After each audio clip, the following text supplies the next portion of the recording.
قول السؤال الثاني. يا شيخ أنا على نياتي. ها؟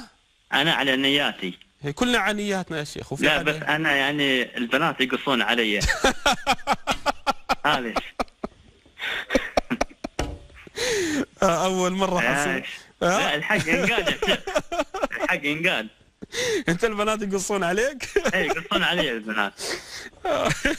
المشكلة يا شيخ إن أنا أعزب.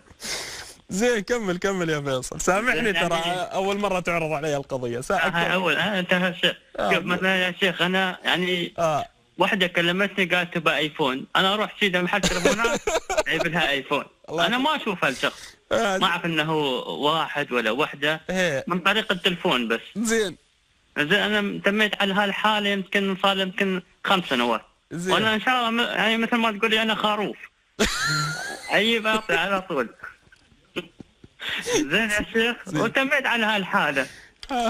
زين فائدة هي. وشيخ ثاني شو صار عندي الثالث دقيقة، خله في الثاني الحين. خله في الثاني.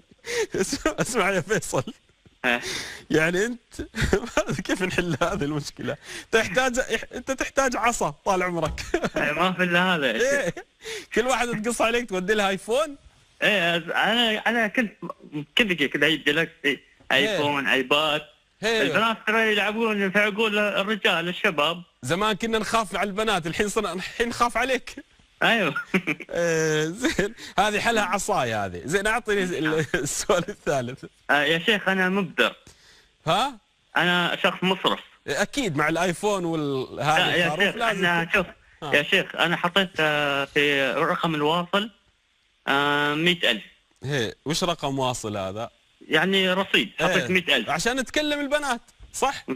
ايوه الحين مثلا احنا نتكلم وياك هذا فاتوره حطيت 10,000. اتصلت حد من شيخاء السعوديه قال لا هاي حرام ان الله ما يحب المبذرين. اسمع انت تحتاج عصاي. لا مو عصاي، انت تحتاج كرسي كهرباء عرفت؟ لا لازم نجلس معك اول شيء. يعني انا الحين لو اتصل فيك وتعطيني ايفون ولا انا ما اصلح؟ الله يوفقك. لا ان شاء الله. اسمع الرجل قيم على نفسه، يعني ما يصلح منك ان تكون ألعوبة. ايوه عرفت؟ ومالك هذا انت مؤتمن عليه. انت كم عمرك يا فيصل؟ عمري الحين 33. بعد يعني لست صغيرا.